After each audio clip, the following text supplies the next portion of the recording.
Saudara kaum muslimin rahimakumullah, harta adalah amanat dan akan kita pertanggungjawabkan. Allah melebihkan rizki sebagian kita dari yang lain agar kita saling tolong menolong, bantu membantu.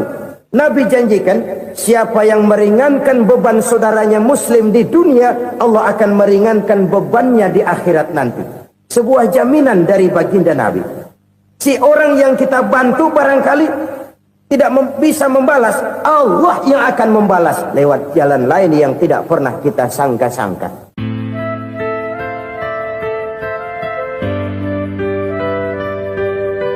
Selalu berusaha menyimpan sesuatu yang bisa membawa manfaat, baik untuk dirinya, untuk anak cucunya, maupun untuk keluarganya, untuk masa kini dan masa depannya. Kadang simpanan itu berbentuk uang, kadang berupa tanah, lain saat berbentuk pabrik, dan lain sebagainya. Sementara masa depan yang paling pasti adalah akhirat. Jika untuk masa depan dunia, kita rela memeras keringat, membanting tulang, pergi pagi dan pulang petang, menyimpan uang, menyimpan tanah, menyimpan pabrik, pernahkah kita merenung, jika satu saat kiamat datang, kita dibangkitkan dari kubur masing-masing, berdiri di padang mahsyar untuk mempertanggungjawabkan seluruh kegiatan hidup kita di dunia ini, lalu kita akan menuju ke alam akhirat. Sudahkah kita mempunyai simpanan untuk akhirat kita? Pada pertemuan kali ini saya ingin menyampaikan sebuah hadis di mana Rasulullah sallallahu alaihi wasallam bersabda, arba'un min kanzil jannah. Simpanan sorga ada 4 macam. Yang pertama, ikhfa'us sadaqah, menyembunyikan sedekah. Saudara-saudara kaum muslimin, sebagaimana yang kita maklum bahwa Allah Subhanahu wa taala melebihkan sebagian rezeki dari kita terhadap yang lain. Ada yang kaya, ada yang setengah kaya, ada yang miskin, ada yang setengah miskin, dan selanjutnya. Ada yang gajinya kecil tapi penghasilannya gede. Ada yang penghasilannya gede tapi nggak punya gaji. Ada juga yang memang gajinya gede dan penghasilannya gede. Kelebihan rezeki merupakan sunnatullah dan tidak harus membuat kita merasa lebih dari yang lain. Bahkan sebaliknya, kelebihan itu harus membuat kita ringan tangan untuk menolong mereka yang memang memerlukan pertolongan. Kalau saudara diberikan ilmu, maka pertanyaan akhirat cuma satu: ilmumu kau amalkan untuk apa? Kalau saudara diberikan umur yang panjang, pengadilan akhirat juga bertanya satu: umurmu kau habiskan di mana? Tapi kalau saudara diberikan harta, pengadilan akhirat akan bertanya dua: hartamu kau dapat dari mana? Kau belanjakan kemana? Dari mananya ditanya, dan kemananya juga ditanya. Oleh karena kita akan dimintakan pertanggungan jawab, maka amanah yang bernama harta ini harus kita gunakan dengan sebaik-baiknya. Ada penggunaan yang merupakan kewajiban, itu zakat namanya. Ada penggunaan yang sewaktu-waktu, itu infak namanya. Ada yang lebih sewaktu-waktu lagi, dan itu sedekah namanya. Zakat dia terikat oleh haul dan nisab, oleh putaran batas waktu dan ukuran dari harta itu sendiri. Sedangkan infak terikat oleh situasi dan kondisi perekonomian seseorang. Sedangkan sedekah tidak terikat dengan apapun. Dalam kondisi seperti apapun kita bisa melakukan sedekah dengan yang terkecil sekalipun. Sampai-sampai Rasulullah sallallahu alaihi wasallam mengajarkan, la tahqiranna minal ma'rufi syai'an walau an talqa akhaka biwajhin talik. Atau ada hadis, tabassumuka fi wajhi akhika laka shadaqah. Senyumanmu kepada temanmu adalah sedekah. Jadi untuk melakukan sedekah tidak harus dalam berbentuk uang. Dengan ilmu kita bisa sedekah, dengan tenaga kita bisa bersedekah, dengan pikiran kita bisa bersedekah, bahkan senyum kepada teman itu pun sedekah. Jadi kalau sedekah dengan uang memang belum punya uang, nyengir aja banyakin. Itu asal pada tempatnya, jangan lalu ketemu tiang listrik cengengesan. Tentu tidak pada tempatnya dan tidak wajar. Nah, sedekah yang paling dicintai Allah adalah sedekah yang disembunyikan. Artinya jauh dari sifat riya. Kan kadang-kadang ada orang sedekah itu disebutkan namanya. Apa tidak bagus? Kalau memang niatnya ikhlas, ya bagus-bagus saja. Untuk memberikan sugesti kepada yang lain. Si Fulan bin Fulan nyumbang sekian, diumumkan. Boleh kalau niatnya untuk memberikan rangsangan kepada yang lain supaya dia menyumbang lebih besar dari orang tadi. Tapi kalau itu mendatangkan riya, maka sedekah yang paling dicintai Allah adalah sedekah yang disembunyikan. Tangan kiri saja tidak tahu apa yang diberikan oleh tangan kanan. Sedekah yang dilakukan dengan ikhlas akan merupakan perbendaharaan surga, tersembunyi dari pandangan orang lain, tidak seorang pun tahu. Karena memang sikap yang baik adalah melupakan kebaikan dan mengingat kesalahan. Itu salah satu ciri orang bahagia. Orang yang selalu mengingat kesalahannya dan berusaha melupakan segala kebaikannya. Kalau dia akan berada kebaikan, dia tidak bisa ikut, dia merasa rugi karena dia merasa belum pernah berbuat baik. Tapi kalau akan melakukan kesalahan baru, dia ingat kesalahan yang sudah-sudah, sehingga terhalang baginya untuk melakukan satu kesalahan baru. Demikianlah saudara-saudara, bahwa Allah melebihkan rizki sebagian kita dari yang lain, agar terjadi tolong-menolong dalam kehidupan ini. Jadi kesenjangan yang nature, kesenjangan yang alami, itu sunnatullah. Ada yang kaya, ada yang miskin, ada yang kelas menengah. Nah, kenapa lalu sekarang kita berusaha mengentaskan kemiskinan? Oleh karena adanya kesenjangan struktural. Kalau yang kaya bisa semakin kaya, kenapa yang miskin tidak bisa naik jadi ikut sedikit kaya? Sebab pada dasarnya Islam adalah agama yang sejak turunnya sudah berupaya memerangi kemiskinan. Bahkan dikatakan kemiskinan itu mendekatkan kepada kekufuran. Orang kalau miskin udah dekat banget sama kafir. Gampang menjadi kafir. Berapa banyak saudara-saudara kita yang oleh karena soal perut, oleh karena soal materi, terpaksa meninggalkan dan menanggalkan akidahnya. Menjual petunjuk yang diberikan Allah dengan kesenangan dunia yang cuma sebentar ini. Na'udzubillah, summa na'udzubillah. Jadi makin kita sembunyikan satu sedekah, semakin banyak perbendaharaan kita di surga. Sedekah yang paling dicintai Allah adalah sedekah yang disembunyikan. Malahan ada seorang sufi, dia punya kebiasaan kalau pergi sholat Jumat dia bawa uang, itu uang dia taruh di bawah tikar masjid. Dia niat sedekah kepada siapa saja yang nemuin itu duit. Maksudnya apa? Supaya yang nemuin nggak tahu siapa yang punya duit. Demikian dia saking ingin menyembunyikan sedekahnya. Karena sifat riya itu bisa memakan amal kita sendiri.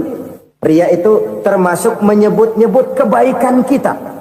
Orang yang suka nepuk dada, sedikit-sedikit ngitungnya kalau nggak gua. Tuh kalau nggak gua tuh yang belas itu kalau nggak gua. Iya kalau nggak lu kenapa emang? Orang yang suka menepuk jasa, tuh biasanya memang begitu saudara-saudara. Kalau perang lagi berkecamuk, orang nggak sempat ngaku jadi pahlawan. Tapi begitu perang selesai, yang kagak kenal bedil ngaku pahlawan, mas. Itu sesuatu yang biasa. Oleh karenanya, orang-orang yang ikhlas dalam bersedekah, disembunyikannya sedekah itu Allah cinta betul. Malahan ada hadis memberikan jaminan, inna shadaqatal mar'il muslimi tazidu fil umri wa tadfa'u mitatas su'i. Sesungguhnya sedekahnya seorang mukmin tazidu fil umri, bisa menambah umur panjang, wa tadfa'u mitata su'i, dan menyelamatkan manusia dari mati secara su'ul khatimah. Jadi siapa yang kepengen panjang umur, banyaklah sedekah. Yang bosan hidup, pelit terus. Sedekah menambah panjang umur dan menyelamatkan manusia dari mati secara su'ul khatimah. Pak, katanya umur itu nggak bisa ditambah, nggak bisa dikurangin. Kapan? Kalau ajal sudah datang. Fa idza jaa ajaluhum la yastakhiruna sa'atan wa la yastaqdimun. Kalau ajal datang tidak bisa dimajukan, tidak bisa dimundurkan. Itu kalau ajal sudah datang. Tidak bisa lagi umur ditambah dikurangi, sudah datang. Tapi kalau belum datang, itu kan haknya Allah. Mau ditambah, mau dikurangi, hak prerogatif Allah. Sebagai pencipta manusia, Allah maha kuasa dan maha mampu.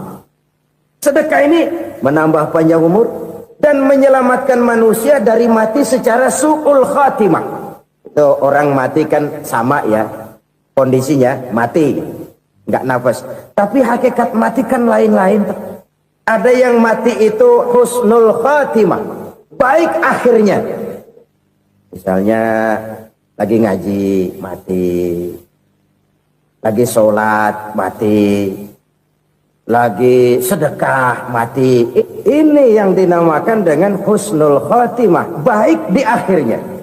Sebaliknya ada yang su'ul khatimah, jelek di akhirnya. Ini yang jadi catatan akhir. Lagi nyekek botol, mampus. Lagi banting kartu, modar.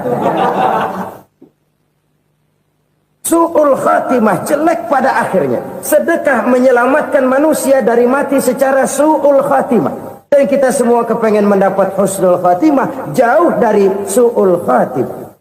Oleh sebab itu yang bisa menyelamatkan kita dari penyakit itu antara lain adalah sedekah yang disembunyikan, yang dikerjakan dengan ikhlas karena Allah, tidak karena kepengen dipuji orang, tidak karena ingin dikatakan orang pemurah. Sebab orang dermawan itu orang yang memberi tanpa harus diminta. Kalau masih harus diminta, ya belum dermawan namanya, masih harus diminta. Kalau nggak diminta ya tulus, lolos, polos. Saudara-saudara kaum muslimin rahimakumullah. Harta adalah amanat dan akan kita pertanggungjawabkan. Allah melebihkan rizki sebagian kita dari yang lain agar kita saling tolong menolong, bantu membantu. Nabi janjikan siapa yang meringankan beban saudaranya muslim di dunia, Allah akan meringankan bebannya di akhirat nanti. Sebuah jaminan dari baginda Nabi. Si orang yang kita bantu barangkali tidak bisa membalas, Allah yang akan membalas lewat jalan lain yang tidak pernah kita sangka-sangka. Ada orang tanya, Pak, ini ada orang nyumbang masjid sambil marah-marah, bagaimana? Saya bilang sumbangannya aja ambil, marahnya jangan. Marahnya jangan diambil, itu urusan dia. Saudara-saudara kaum muslimin rahimakumullah. Umat Islam ini kan umat yang punya potensi besar. Kadang kita merenung, kenapa kadang-kadang pembangunan masjid kok lambat sekali? Kalau hotel hari ini peletakan pertama, bulan depan peresmian. Supermarket hari ini peletakan batu pertama, minggu depan peresmian. Tapi kalau sudah yang namanya masjid, kadang-kadang peletakan batu pertama sekaligus jadi batu terakhir. 3 tahun, 4 tahun, campur nebar jalak di jalanan, duit dijaring kayak ikan sepat. Apa tidak ada orang Islam yang kaya? Banyak. Apa tidak ada pengusaha muslim yang jadi konglomerat? Ada. Lalu yang belum banyak itu yang komit terhadap nilai-nilai agamanya. Akhirnya kita jatuh jadi umat yang lemah. Belum ada pengusaha konglomerat muslim buka pabrik supermi cap bedug misalnya umpamanya atau pabrik kecap cap sorban supaya identitas keislamannya sedikit kelihatan. Kita jatuh jadi umat yang lemah karena potensi tidak terinventarisir dengan baik. Kita ini ibarat kompor yang cuma matengin nasi orang lain. Potensi kita dimanfaatkan oleh orang lain. Ukhuwah Islamiyah kita baru terbatas kepada silaturahmi. Ukhuwah di bidang ekonomi kita lemah, ukhuwah di bidang kebudayaan kita lemah, apalagi ukhuwah di bidang politik kita lebih rapuh lagi. Padahal ukhuwah itu adalah totalitas kehidupan manusia, menyangkut ipoleksos bud, memerlukan nilai-nilai ukhuwah. Jadi oleh karena itu mari kita menyadari di dalam harta kita, walaupun kita yang cari pergi pagi pulang sore peras keringat banting tulang, di sana ada harta anak yatim, di sana ada hak masjid, di sana ada hak pesantren, di sana ada hak jihad. Berbahagialah seseorang apabila dia oleh Allah dijadikan keran. Keran itu menyimpan air, tapi tidak untuk dirinya, tapi disalurkannya kepada mereka yang memang memerlukannya. Saudara-saudara kaum muslimin rahimakumullah, ini yang pertama. Jadi perbendaharaan surga adalah menyembunyikan sedekah. Orang lain nggak tahu, kita pun nggak pernah ngitung-ngitung. Kita anggap lewat begitu saja, padahal itu deposit akhirat. Satu. Yang kedua, perbendaharaan surga itu apa? Wa kitmanul musibah, menyembunyikan kesulitan. Kadang orang takut menghadapi kesulitan, tapi makin kita merenung, hidup ini kan sebenarnya urusan. Takut sama urusan ya jangan hidup. Tandanya orang hidup itu kalau punya urusan. Urusan melupakan problem, problem sering menimbulkan kesulitan. Kesulitan bukan untuk ditakuti, tapi untuk diatasi dan dicarikan jalan keluarnya. Siapa sih orangnya yang nggak pernah sulit-sulit? Makin tinggi status sosialnya, makin gede urusannya. Makin tinggi kualitas imannya, makin berat tingkat kesulitannya. Cuma memang yang namanya enak itu seperti pelangi. Biang lala itu nggak pernah di atas kepala kita, di atas kepala orang melulu. Lu sih enak lu, kata kita. Dia juga bilang yang enak kan lu. Pelangi itu nggak pernah di atas kepala kita. Kata tukang beca, aduh enak ya naik Mercy. Kata tukang beca, apa yang di dalam mobil Mercy? Aduh enak bener tukang beca, di jok ngeringkuk ngorok pulas bener. Saya kamar pakai AC sejuk, tempat tidur sutra empuk, alga spring bed, gula kulik nggak bisa pulas kalau belum minum Valium, belum tidur. Enak bener tukang beca, di jok ngorok nggak tahu wetan kulon. Si tukang beca bilang yang di Mercy enak, yang di Mercy bilang tukang beca enak. Inilah enak, nggak pernah di atas kepala kita, di atas kepala orang lain melulu enak itu. Nah saudara-saudara, yang merupakan perbendaharaan surga itu orang yang bisa menyembunyikan kesulitan, baik pribadi ataupun rumah tangga. Nih terutama rumah tangga yang jadi soalnya. Kadang-kadang kita ini kalau senang, sebaliknya kalau senang kita diam, kalem aja, cuek. Banyak banget duit kita bawaan, diam aja udah. Malah ketemu orang takut. Tapi begitu susah, sekampung tahu. Padahal Nabi mengajarkan perbendaharaan surga itu menyembunyikan musibah, menyembunyikan kesulitan. Kalau enak, cerita sama orang-orang. Kalau nggak enak, rasain sendiri, tekan sendiri, atasin sendiri. Kita kan sebaliknya. Tenang kita diam, asal lagi susah, paling tidak kita nyari teman buat cerita kesusahan. Siapa orangnya yang nggak pernah susah? Cuma soalnya bagaimana kita mengatasi kesusahan itu sendiri. Begitu juga misalnya kalau orang sudah berumah tangga, itu orang tuanya harus menjadi tempat dia cerita yang enak-enak saja. Yang nggak enak rasain berdua, selesaikan berdua, atasin berdua. Jangan dibalik. Asal senang diam, giliran susah saja. Maknya laporan. Terbalik. Bisa menjaga security informasi. Maka nama bayam keluar diam, malah seluitan. Enak amat lo makan daging ayam. Security informasi. Saudara-saudara kaum muslimin rahimakumullah. Ujian yang terberat itu yang pernah diberikan kepada para nabi para rasul, para aulia, para ulama, makin tinggi keimanan, makin berat bentuk kesulitan. Ayo saya kemukakan satu contoh saja. Ada seorang nabi yang kaya, nabi kaya, namanya Nabi Ayub.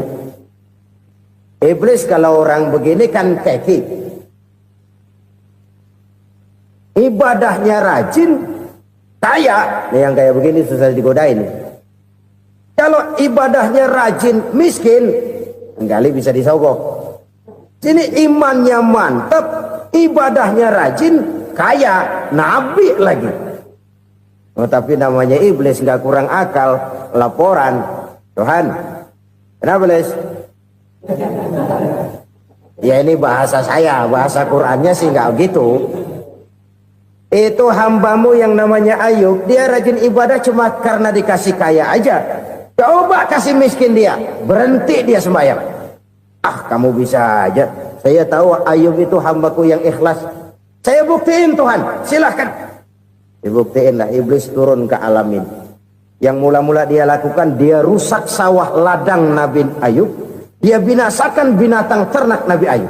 Sehingga dalam waktu singkat, jatuhlah Nabi Ayub dari orang paling kaya jadi orang paling miskin.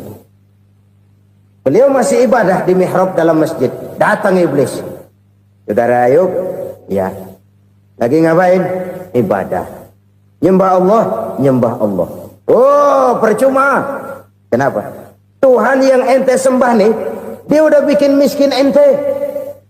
Sawah ladang ente hancur lebur, binatang ternak binasa. Sekarang ente jadi orang paling miskin. Ngapain nyembah Tuhan kayak begitu? Tekor. Udah berhenti dah ibadah, berhenti ibadah. Ini iblis sama Tuhan laporannya lain, yang dikerjakan kepada Nabi Ayub juga lain. Benar begitu iblis kata Nabi Ayub? Iya, sawah ladang saya habis, buras. Binatang ternak saya binasa, binasa. Saya miskin, bangpak. Apa jawab Nabi Ayub? Bukan innalillahi, ini hebat. Alhamdulillahillazi a'tani wa akhza minni. Segala puji bagi Allah yang telah memberikan harta kepada saya dan sekarang mengambilnya lagi.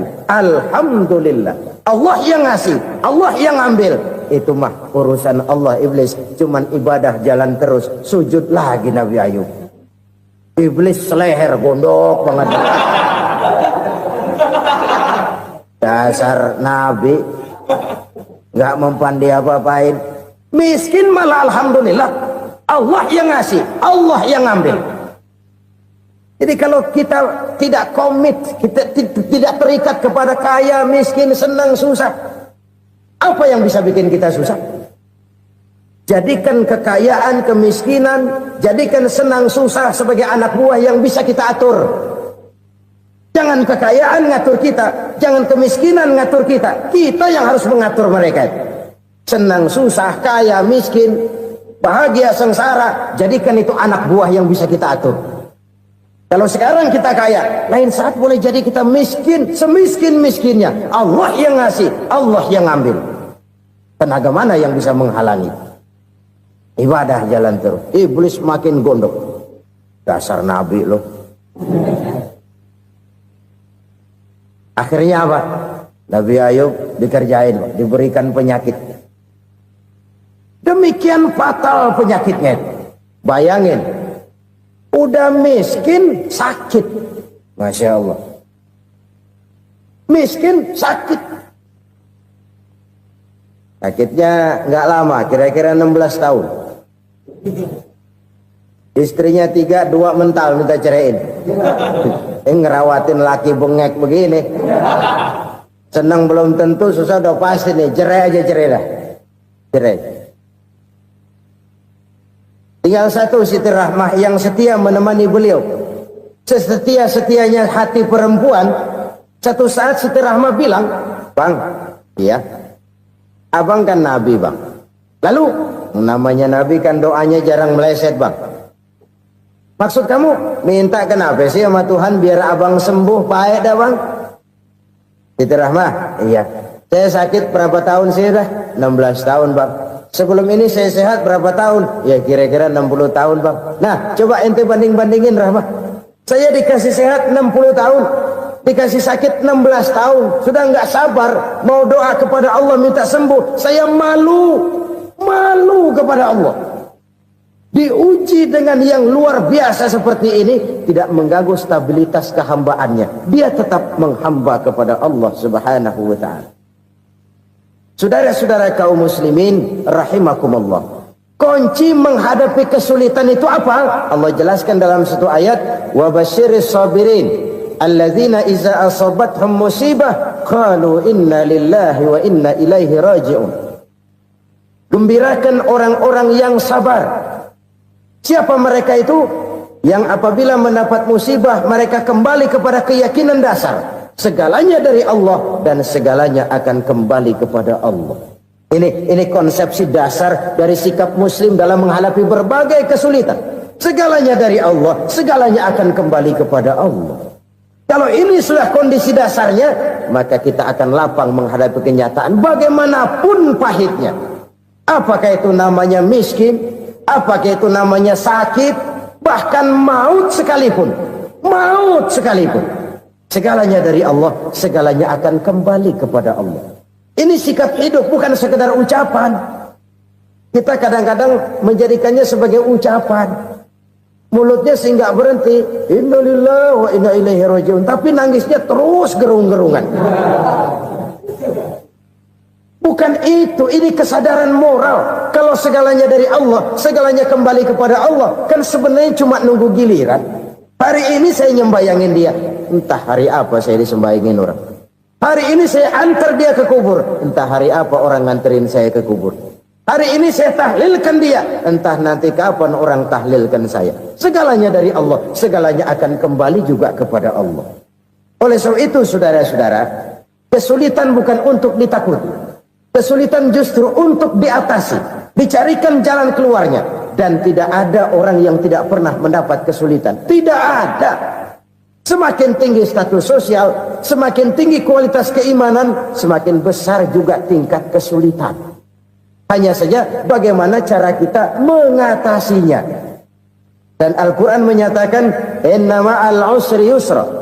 Di balik kesulitan itu pasti ada kemudahan. Roda itu berputar. Karena itu Rasulullah Sallallahu Alaihi Wasallam mengingatkan kepada kita, ta'arraf ilallahi firraha ya'rifka fisyiddah. Ingatlah kepada Allah di waktu kamu senang, supaya Allah ingat kepada kamu di waktu kamu susah. Kalau waktu senang kita ingat kepada Allah, kita susah, Allah tidak akan meninggalkan kita. Tapi kalau waktu senang kita jauh dari Allah, sujud tidak sempat, dengan masjid jauh, ketika senang kita lupakan Allah. Nanti begitu kita susah, Allah lupakan kita. Dan itu menyakitkan. Oleh karena itu orang-orang tua kita dulu bilang, kalau lagi sehat ingat-ingat lu bakal sakit nanti. Kalau lagi kaya ingat-ingat satu saat kita bakal jatuh miskin. Bahkan kalau lagi muda ingat-ingat kita bakal tua. Dan yang terpenting, kalau lagi hidup ingat-ingat kita bakal mati. Saudara-saudara kaum muslimin rahimakumullah. Jadi yang kedua yang merupakan perbendaharaan surga, menyembunyikan musibah. Saudara-saudara kaum muslimin rahimakumullah. Hal ketiga yang merupakan perbendaharaan surga adalah wasilatur rahmi. Orang yang suka bersilaturahmi. Sebagaimana yang kita maklum bahwa manusia adalah makhluk yang disebut zon politika. Makhluk sosial yang tidak mungkin hidup sendiri-sendiri. Betapa dan siapapun kita memerlukan orang lain. Bodoh betul manusia kalau tinggal di tengah masyarakat tapi tidak mau bermasyarakat. Merasa hebat sendiri, pinter sendiri, gagah sendiri, kaya sendiri. Mungkin kalau mati juga ngubur sendiri. Jangankan kita di sini, di sorga saja Nabi Adam waktu sendirian bengong melulu, mondar mandir. Allah tegur dam sepi dam. Jadi ini kalau bahasa saya, iya Tuhan sepi ini nggak ada colek-colekan pisan ini. Diciptakan Siti Hawa baru anteng Nabi Adam. Itu di surga. Cobalah. Umpamanya saudara tinggal di Jakarta nih. Kayak bener. Apaan aja di Jakarta punya saudara dah. Jembatan Semanggi ambil. Monas, Buntel bawa pulang. Hotel-hotel ambil semua. Cuman tinggal di Jakarta sendirian, apa enaknya? Betapa dan siapapun kita perlu orang lain. Tidak ada seorang pun yang bisa memenuhi kebutuhan hidupnya secara sendiri-sendiri. Nah, Islam telah menyelamatkan manusia dari ras diskriminasi, mengikat manusia dengan persaudaraan yang berlandaskan kepada akidah. Karena itu dianjurkan bersilaturahmi. Bahkan Nabi menyatakan, man arada ayyubsata lahu fi rizqihi wa yunsa'a fi atharihi falyasil rahimah. Siapa yang kepengen diluaskan rezekinya dan dipanjangkan usianya, banyaklah ia bersilaturahmi. Siapa yang kepengen dimudahkan rezekinya, hendaknya ia banyak bersilaturahmi. Kalau banyak teman, kesulitan kan paling tidak ada tempat cerita. Udah susah, sendirian kita pikirin diri, nggak ada tempat tukar pikiran. Cepet banget sama bengek. Dilawan sendiri. Nah, secara makro kita bisa berkata, tidak mungkin ada kemenangan kalau tidak ada kekuatan. Tidak ada kekuatan kalau tidak ada kesatuan dan persatuan. Tidak mungkin ada kesatuan dan persatuan tanpa semangat silaturahmi. Kalau umat Islam mau menang, dia harus kuat. Kalau umat Islam mau kuat, dia harus bersatu. Kalau umat Islam mau bersatu, dia harus membudayakan silaturahmi ini. Bahkan sampai-sampai kata Nabi, kalau bisa cari nilai tambah. Apa? Silman qata'ak. Bersilaturahmilah kau kepada orang yang marah denganmu. Masya Allah, indahnya ajaran agama kita. Orang yang marah pun kepada kita, kata Nabi, kalau bisa bersilaturahmilah kepadanya, kepada orang yang marah itu. Di situ nilai tambah. Cuman jujur nih hadis, ngucapinnya gampang, ngamalinnya yang berat banget. Orang marah sama kita disuruh silaturahmi, ada apa malu? Lu marah tuh, gue marahan lagi. Gue pikirin. Saudara-saudara kaum muslimin rahimakumullah. Tapi ini yang diajarkan, bahkan ini yang dicontohkan oleh baginda Rasul. Bagaimana begitu mudah, misalnya satu saat Abu Jahal ini ngatur strategi bagaimana bikin Muhammad celaka. Dia gali lubang di depan tempat tidurnya. Dia tutupin daun korma. Terus dia panggil seseorang, ke sini. Kasih tahu Muhammad, pamannya sakit keras, minta ditengokin. Berangkat orang ini ke sana. Muhammad, labbaik. Pamanmu sakit keras, dia minta ditengokin. Baik, saya akan datang menjenguk beliau. Berangkatlah Nabi ke rumah Abu Jahal tanpa prasangka apapun. Abu Jahal udah pasang setil, selimut 3 rangkap setengah dia pakai, persis kayak orang meriang. Tapi sembari ngintip dari balik selimut, begitu Muhammad buka pintu, nah masuk perangkap nih. Muhammad jalan menuju tempat pembaringan. Makin lama makin dekat, makin lama makin dekat, makin dekat ke lubang yang dipasang oleh Abu Jahal itu. Dalam hati Abu Jahal, terus dah jatuh, mampus dah lo ini. Mampus lo hari ini nih. Apa yang terjadi? Malaikat Jibril datang. Muhammad, pamanmu cuma pura-pura sakit. Di depan tempat tidurnya ada lubang perangkap supaya kamu jatuh ke situ. Sudah, kamu pulang. Balik kanan Nabi. Sudah hampir jatuh ke lubang, balik kanan, pulang. Bayangin kecewanya Abu Jahal. Muhammad dikit lagi, Muhammad dikit lagi. Enggak paman, saya pulang aja. Emosi bangun dari tempat tidur, enggak sadar kalau lagi pura-pura sakit. Lompat ngejar Nabi, dia lupa dengan lubang yang dia gali. Pusrak, nyemplung sendiri ke dalam lubang.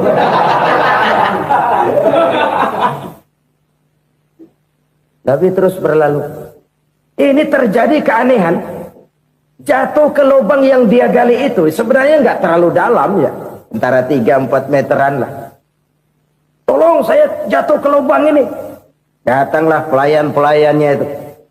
Angkat saya dari sini. Oh, yang ngulurin tambang. Satu gulung, belum juga nyampe itu tambah. Kurang, beli lagi ke warung. Sambung, ulur lagi, enggak juga bisa sampai. Wah, ini kerjaan Muhammad ini. Tolong, siapa salah seorang kamu ke rumah Muhammad, kasih tahu encangnya kecebur.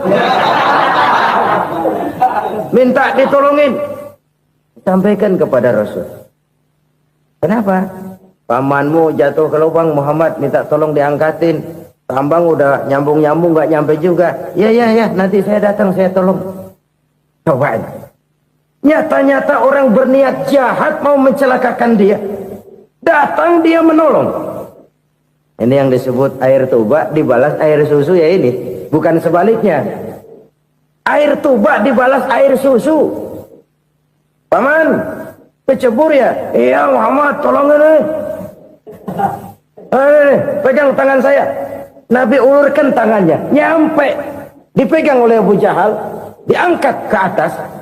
Sampai atas. Apa kata Abu Jahal? Sihirmu memang hebat Muhammad. Udah ditolongin dikata sihir. Yang enak kita kemplang kan itu orang begitu. Urusan apa? Tapi inilah akhlak. Kalau bisa kamu bersilaturahmilah dengan orang yang marah kepadamu sekalipun. Orang marah kita tetap baik.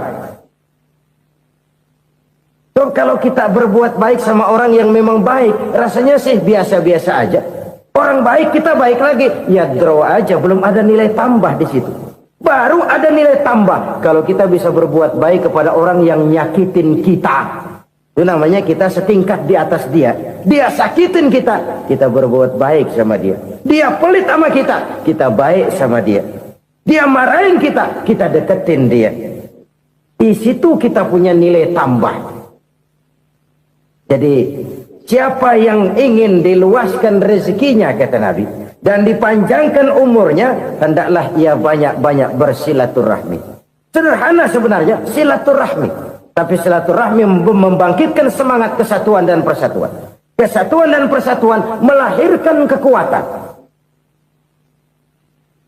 Dalam matematika 1 ditambah 1 pasti 2. Tapi di tengah masyarakat, 1 orang takut ditambah 1 orang takut, hasilnya jadi 2 orang setengah berani. Kenapa setengah berani? Karena udah berdua. Tadi pan takut sendirian. Kalau dia kumpul turu-turu takutlah jadi berani. Kita yang lemah, kita yang tidak berdaya, kita yang miskin, kalau mau kompak bersatu, apa yang nggak bisa kita kerjain? Apalagi tinggal di kota besar, pilihan cuma 2. Bertahan atau minggir. Bertahan atau minggir. Untuk bisa bertahan harus mampu bersaing. Untuk mampu bersaing harus punya keahlian. Keahlian harus ditunjang dengan pendidikan, ditambah oleh kekompakan sebagai umat. Udah miskin mencar mulu, orang injek kita. Orang nggak pandang urusan apa malu. Oleh karena itu silaturahmi pada hakikatnya merupakan roh dari ukhuwah yang diajarkan oleh agama kita. Bagaimana Islam menyelamatkan masyarakat manusia dari ras diskriminasi, mengikat manusia, dan tidak ada persaudaraan yang lebih indah selain persaudaraan yang diikat dengan nilai-nilai akidah. Sepanjang orang di jalan Allah, itulah saudara kita. Keluar dia dari jalan Allah, selesailah persaudaraan sampai di situ. Karena itu, kalau ingin menyimpan sesuatu di surga, banyaklah bersilaturahmi. Datang ke rumah ini, datang ke rumah itu, dan lain sebagainya. Itu simpanan kita di akhirat nanti. Ini yang ketiga. Saudara-saudara, yang keempat, perbendaharaan surga itu apa? Wa qawlu la hawla wa la quwwata illa billah. Ucapan la hawla wa la quwwata illa billah. Ibadah kan ada yang berat, modalnya besar.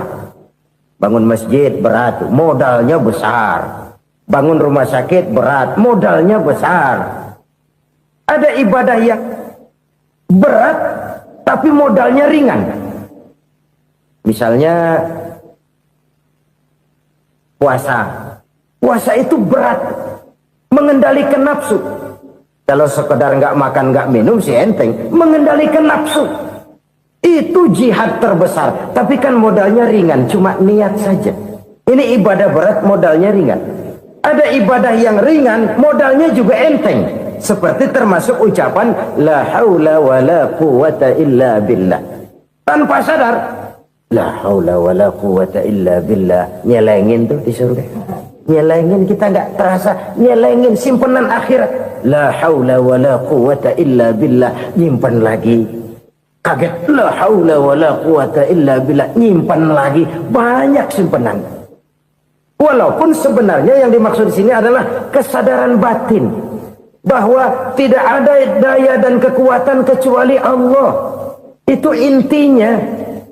Kita memulai pekerjaan disunahkan baca bismillah, kan begitu? Apa itu? Kesadaran moral bahwa ini saya bisa kerjakan. Saya kerjakan ini dengan menyebut nama Allah. Kenapa? Kalau Allah tidak memberikan daya dan kekuatan, mana mampu saya kerjakan ini. Maka saya kerjakan ini dengan menyebut nama Allah. Bismillah. Kesadaran moral. Manusia hanya wajib berusaha, tapi nggak pernah wajib berhasil. Banyak hal-hal yang kalau kita renungkan secara rasio nggak mungkin, tapi jadi kenyataan. La haula wala quwata illa billah. Tidak ada daya dan kekuatan kecuali bagi Allah semata-mata. Kesadaran moral akan kelemahan dan keterbatasan makhluk bernama manusia. Kadang kita kagum dengan otak, tapi kita sering lupa sama yang bikin otak. Padahal bagaimanapun hebatnya otak, yang bikin otak pasti lebih hebat dari otak.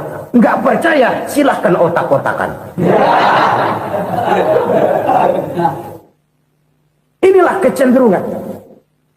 Kita kagum dengan pesawat-pesawat mutakhir, bukan main besi gede banget terbang itu. Alangkah hebatnya. Lalu apa yang bikin otak tidak lebih hebat dari itu semua? Kita puji laut. Apa yang bikin laut tidak lebih hebat dari laut itu? La haula wa la quwata illa billah. Tidak ada daya dan kekuatan kecuali Allah. Apa yang bisa kita lakukan kalau tidak karena daya dan kemampuan yang diberikan oleh Allah kepada kita?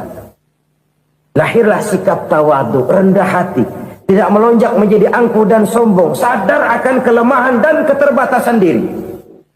Sebagai makhluk yang diciptakan oleh Allah Subhanahu wa ta'ala. Jadi satu sisi ini ucapan yang berpahala, la haula, jadi wiridan.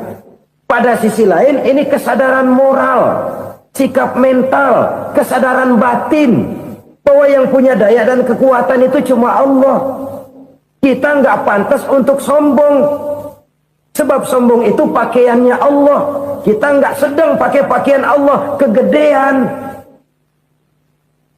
Dan makin kita renungi, makin terbentur. Apa sih yang bisa kita sombongin?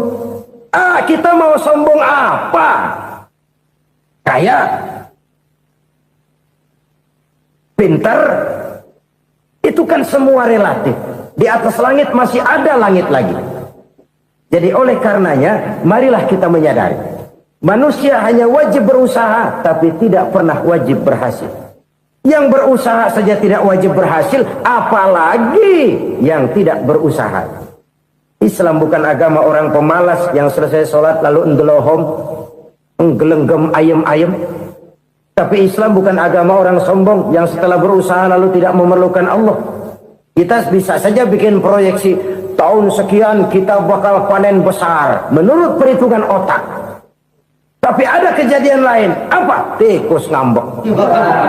Habis itu dimakanin tikus, panen gagal. Proyeksi rasional gagal oleh tikus-tikus yang ngambek itu. Bisa saja terjadi. Tahun depan kita panen besar.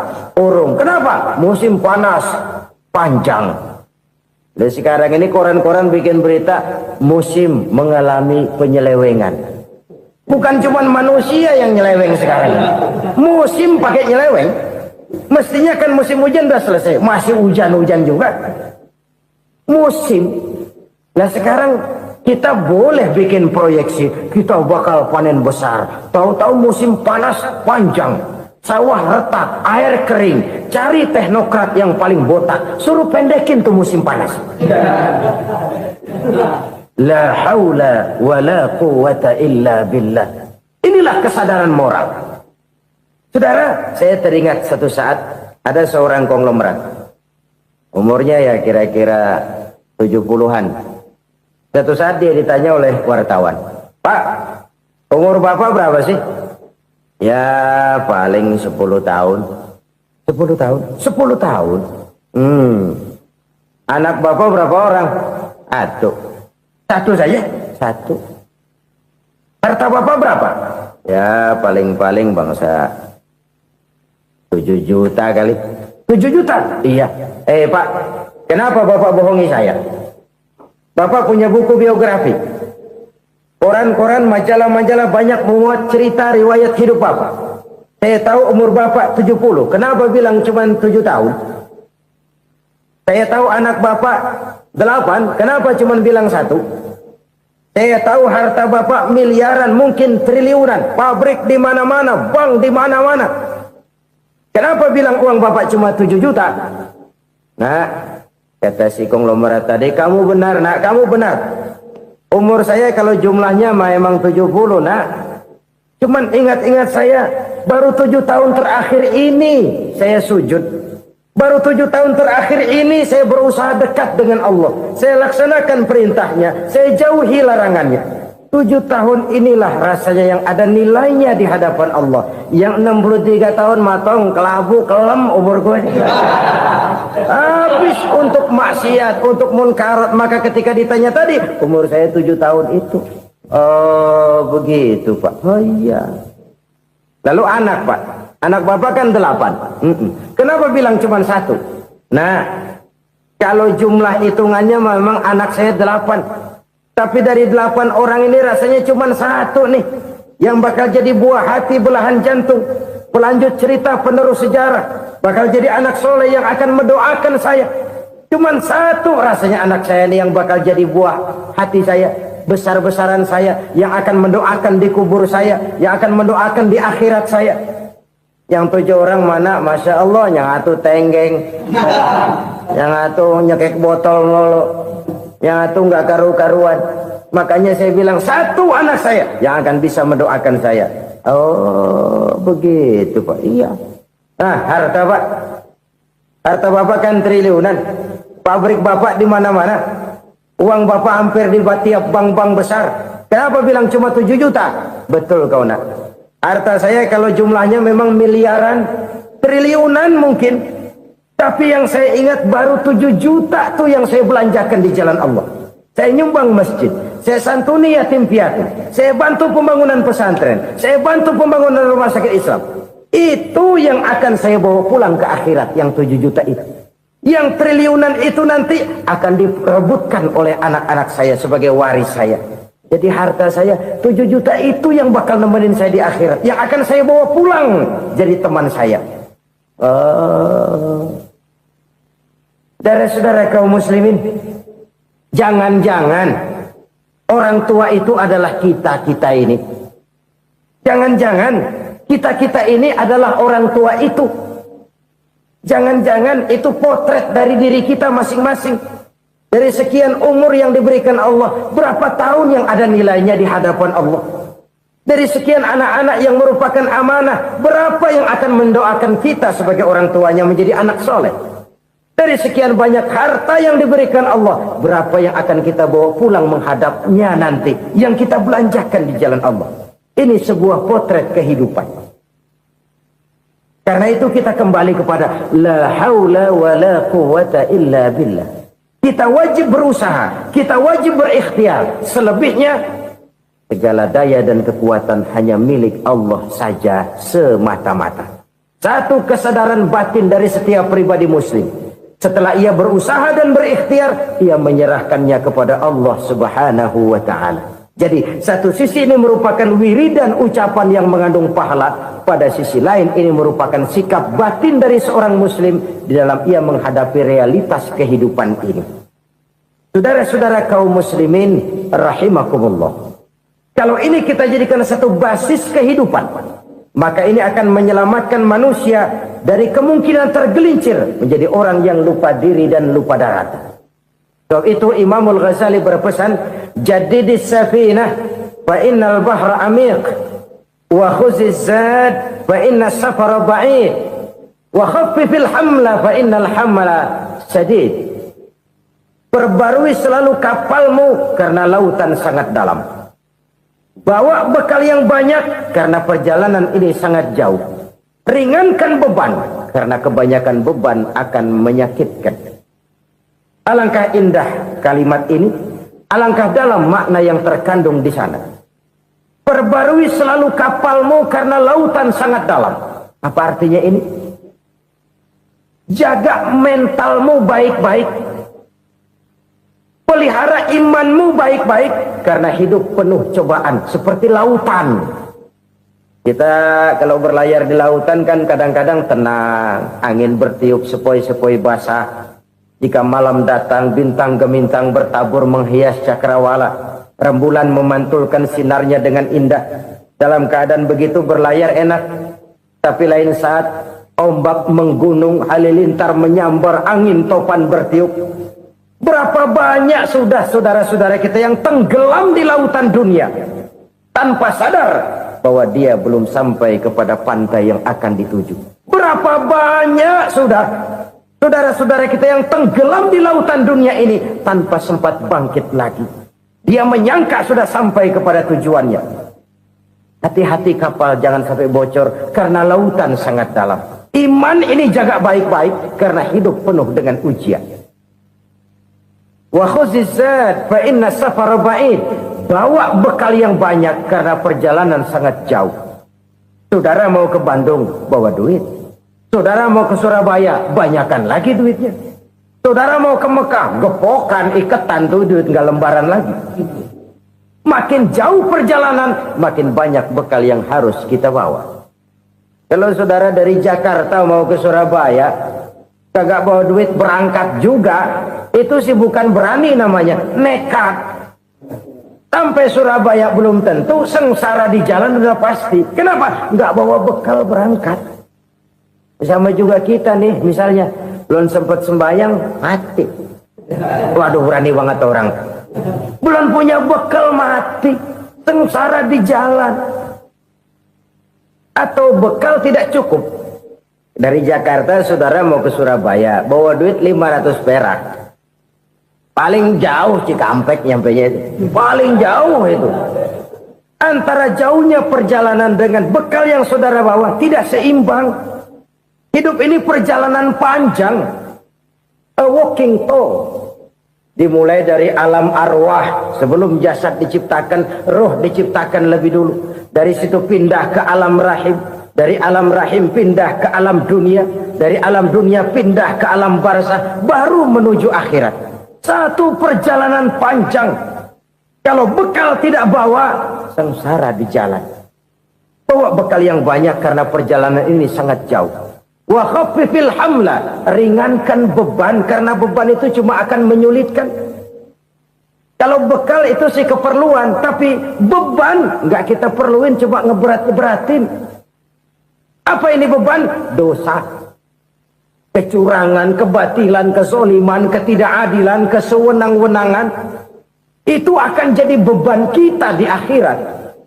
Alangkah celakanya, perjalanan panjang, bekal tidak bawa, beban kelewat banyak, alamat sengsara di jalan.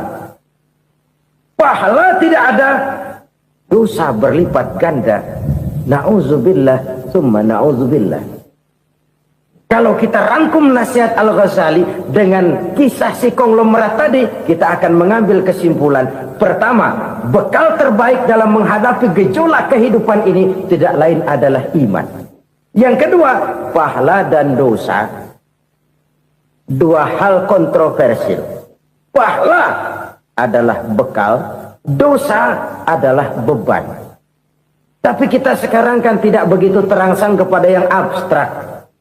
Orang berlomba mencari yang konkret-konkret saja. Yang real. Kalau memang dosa, benjol dong. Kira-kira begitu. Kira-kira begitu. Persis orang Yahudi dulu. Orang Yahudi itu kan pernah minta kepada Nabi Musa. Ya Musa, lan nu'mina laka hatta narallaha jahrah. Musa, kami nggak bakal mau beriman kepada Allah kalau belum kami lihat Allah ada nongkrong di depan kami. Kalau memang Tuhan ada, taruh dong di depan kami. Mau yang konkret-konkret saja. Kalau memang dosa, benjol dong. Kalau memang pahala, berasa dong. Orang terangsang kepada yang real, yang konkret-konkret saja. Karena itu untuk mengejar dosa orang mau bayar, tapi untuk mengejar pahala walaupun tidak bayar orang segan. Ini yang dikatakan oleh Nabi, kamu mengharapkan ke surga tapi kamu berat melaksanakan sesuatu yang bisa membawa kamu ke surga. Kamu ingin jauh dari neraka tapi tiap saat kamu lakukan perbuatan-perbuatan yang justru menjerumuskan kamu ke neraka. Idda'aitum an-najata minan nar wa ramaitum fiha anfusakum. Kamu ingin selamat dari neraka tapi kamu lemparkan diri kamu ke neraka. Kamu ingin masuk surga tapi berat sekali kamu melakukan perbuatan-perbuatan yang bisa menyampaikan kamu di surga. Saudara-saudara kaum muslimin rahimakumullah. Jadi hal keempat yang merupakan perbendaharaan surga adalah la haula wa la quwwata illa billah. Satu sisi ini merupakan ucapan yang memperberat timbangan akhirat. Pada sisi lain ini merupakan sikap hidup seorang muslim.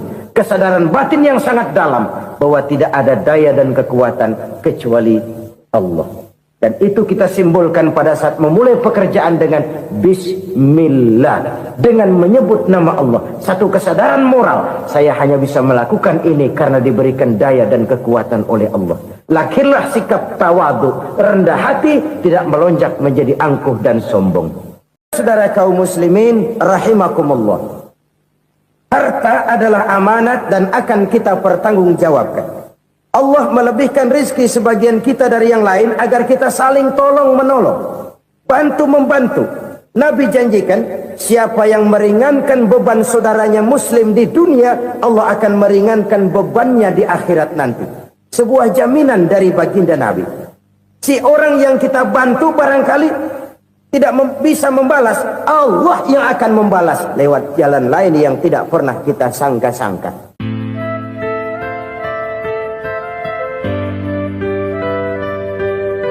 Selalu berusaha menyimpan sesuatu yang bisa membawa manfaat, baik untuk dirinya, untuk anak cucunya, maupun untuk keluarganya, untuk masa kini dan masa depannya. Kadang simpanan itu berbentuk uang, kadang berupa tanah, lain saat berbentuk pabrik, dan lain sebagainya. Sementara masa depan yang paling pasti adalah akhirat.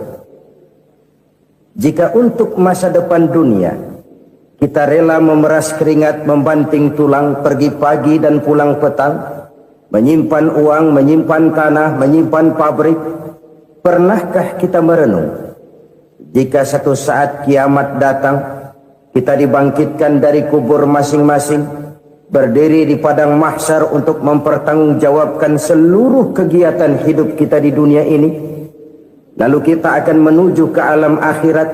Sudahkah kita mempunyai simpanan untuk akhirat kita?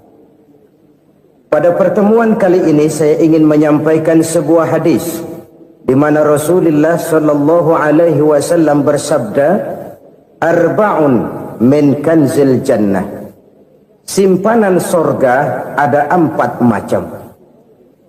Yang pertama, ikhfa'us sadaqah, menyembunyikan sedekah. Saudara-saudara kaum muslimin, sebagaimana yang kita maklum bahwa Allah Subhanahu wa taala melebihkan sebagian rezeki dari kita terhadap yang lain.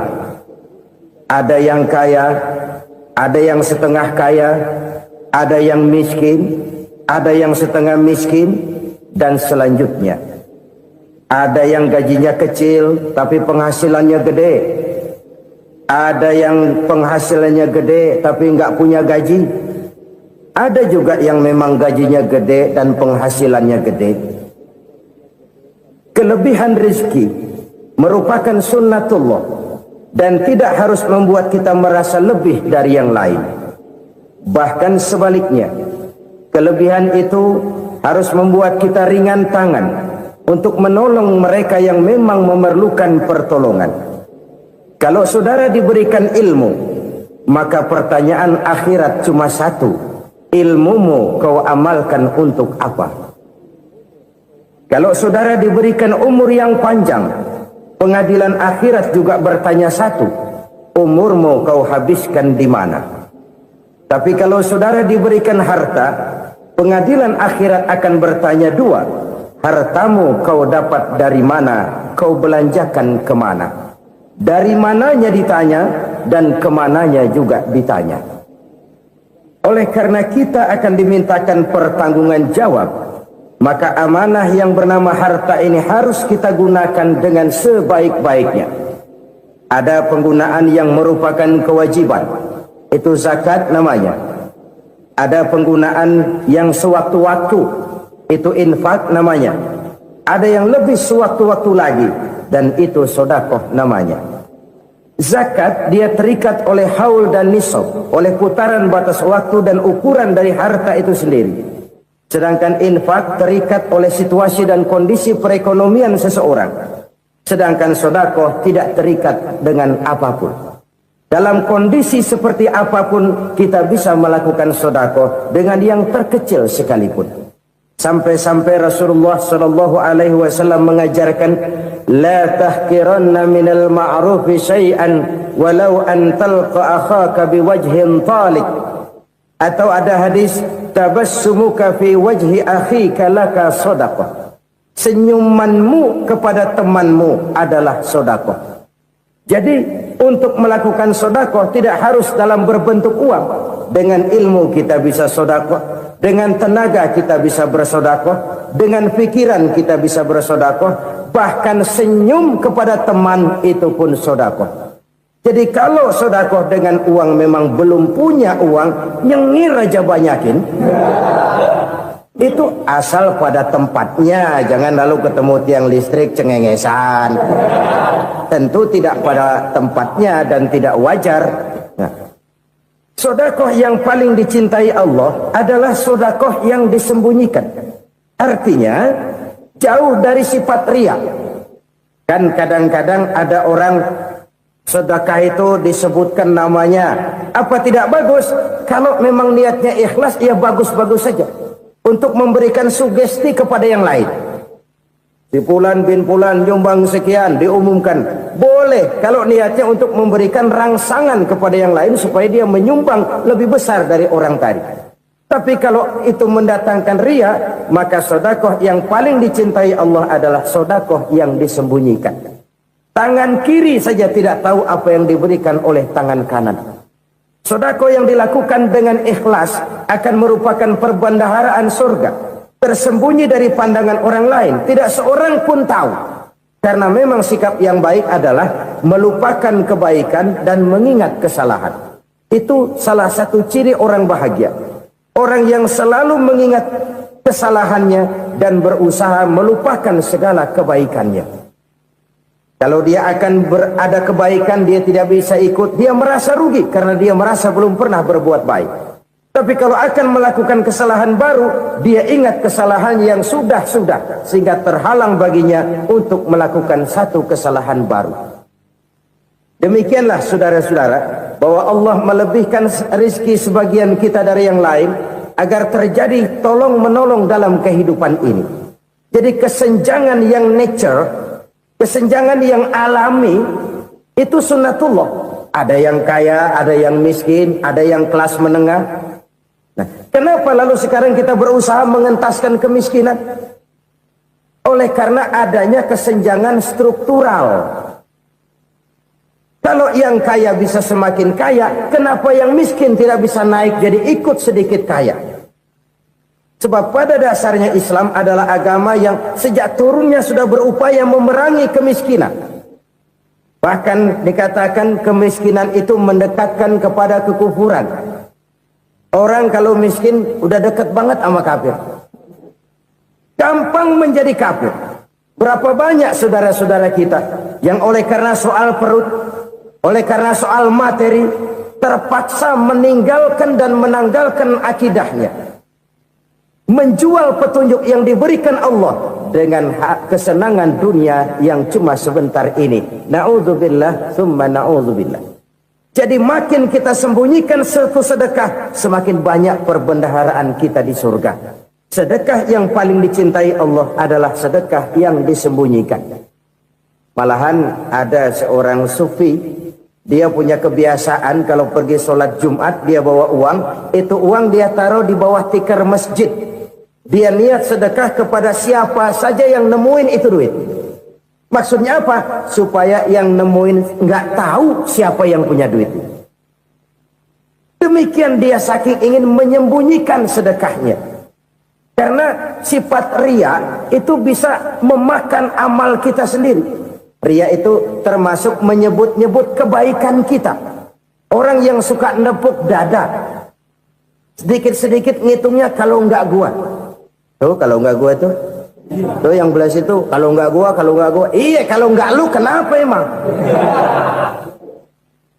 Orang yang suka menepuk jasad, tuh biasanya memang begitu, saudara-saudara. Kalau perang lagi berkecamuk, orang nggak sempat ngaku jadi pahlawan. Tapi begitu perang selesai, yang kagak kenal bedil ngaku pahlawan, mas. Itu sesuatu yang biasa. Oleh karenanya, orang-orang yang ikhlas dalam bersedekah, disembunyikannya sedekah itu Allah cinta betul. Malahan ada hadis memberikan jaminan, inna shadaqatal mar'il muslimi tazidu fil umri wa tadfa'u mitatas su'i. Sesungguhnya sedekahnya seorang mukmin tazidu fil umri, bisa menambah umur panjang, wa tadfa'u mitatas su'i, dan menyelamatkan manusia dari mati secara su'ul khatimah. Jadi siapa yang kepengen panjang umur, banyaklah sedekah. Yang bosan hidup, pelit terus. Sedekah menambah panjang umur dan menyelamatkan manusia dari mati secara su'ul khatimah. Pak, katanya umur itu nggak bisa ditambah, nggak bisa dikurangin. Kapan? Kalau ajal sudah datang. Fa idza jaa ajaluhum la yastakhiruna sa'atan wa la yastaqdimun. Kalau ajal datang tidak bisa dimajukan, tidak bisa dimundurkan. Itu kalau ajal sudah datang. Tidak bisa lagi umur ditambah dikurangi, sudah datang. Tapi kalau belum datang, itu kan haknya Allah. Mau ditambah, mau dikurangi, hak prerogatif Allah. Sebagai pencipta manusia, Allah maha kuasa dan maha mampu. Sedekah ini menambah panjang umur dan menyelamatkan manusia dari mati secara su'ul khatimah. Itu orang mati kan sama ya, kondisinya mati, nggak nafas. Tapi hakikat mati kan lain-lain. Ada yang mati itu husnul khatimah, baik akhirnya. Misalnya lagi ngaji mati, lagi sholat mati, lagi sedekah mati. Ini yang dinamakan dengan husnul khatimah, baik di akhirnya. Sebaliknya ada yang su'ul khatimah, jelek di akhirnya. Ini yang jadi catatan akhir. Lagi nyekek botol, mampus. Lagi banting kartu, modar. Su'ul khatimah, jelek pada akhirnya. Sedekah menyelamatkan manusia dari mati secara su'ul khatimah. Dan kita semua kepengen mendapat husnul khatimah, jauh dari su'ul khatimah. Oleh sebab itu yang bisa menyelamatkan kita dari penyakit itu antara lain adalah sedekah yang disembunyikan, yang dikerjakan dengan ikhlas karena Allah, tidak karena kepengen dipuji orang, tidak karena ingin dikatakan orang pemurah. Sebab orang dermawan itu orang yang memberi tanpa harus diminta. Kalau masih harus diminta, ya belum dermawan namanya, masih harus diminta. Kalau nggak diminta ya tulus, lolos, polos. Saudara-saudara kaum muslimin rahimakumullah, harta adalah amanat dan akan kita pertanggungjawabkan. Allah melebihkan rizki sebagian kita dari yang lain agar kita saling tolong menolong, bantu membantu. Nabi janjikan, siapa yang meringankan beban saudaranya muslim di dunia, Allah akan meringankan bebannya di akhirat nanti. Sebuah jaminan dari baginda Nabi. Si orang yang kita bantu barangkali tidak bisa membalas, Allah yang akan membalas lewat jalan lain yang tidak pernah kita sangka-sangka. Ada orang tanya, Pak, ini ada orang nyumbang masjid sambil marah-marah, bagaimana? Saya bilang, sumbangannya aja ambil, marahnya jangan. Marahnya jangan diambil, itu urusan dia. Saudara-saudara kaum muslimin rahimakumullah, umat Islam ini kan umat yang punya potensi besar. Kadang kita merenung, kenapa kadang-kadang pembangunan masjid kok lambat sekali? Kalau hotel hari ini peletakan pertama, bulan depan peresmian. Supermarket hari ini peletakan batu pertama, minggu depan peresmian. Tapi kalau sudah yang namanya masjid, kadang-kadang peletakan batu pertama sekaligus jadi batu terakhir. 3 tahun, 4 tahun, campur nebar jalak di jalanan, duit dijaring kayak ikan sepat. Apa tidak ada orang Islam yang kaya? Banyak. Apa tidak ada pengusaha muslim yang jadi konglomerat? Ada. Lalu yang belum banyak itu yang komit terhadap nilai-nilai agamanya. Akhirnya kita jatuh jadi umat yang lemah. Belum ada pengusaha konglomerat muslim buka pabrik supermi cap bedug misalnya umpamanya atau pabrik kecap cap sorban supaya identitas keislamannya sedikit kelihatan. Kita jatuh jadi umat yang lemah karena potensi tidak terinventarisir dengan baik. Kita ini ibarat kompor yang cuma matengin nasi orang lain. Potensi kita dimanfaatkan oleh orang lain. Ukhuwah Islamiyah kita baru terbatas kepada silaturahmi. Ukhuwah di bidang ekonomi kita lemah. Ukhuwah di bidang kebudayaan kita lemah. Apalagi ukhuwah di bidang politik kita lebih rapuh lagi. Padahal ukhuwah itu adalah totalitas kehidupan manusia. Menyangkut ipoleksos bud. Memerlukan nilai-nilai ukhuwah. Jadi oleh karena itu mari kita menyadari. Di dalam harta kita, walaupun kita yang cari, pergi pagi, pulang sore, peras keringat, banting tulang, di sana ada harta anak yatim. Di sana ada hak masjid. Di sana ada hak pesantren. Di sana ada hak jihad. Berbahagialah seseorang apabila dia oleh Allah dijadikan keran. Keran itu menyimpan air, tapi tidak untuk dirinya, tapi disalurkannya kepada mereka yang memang memerlukannya.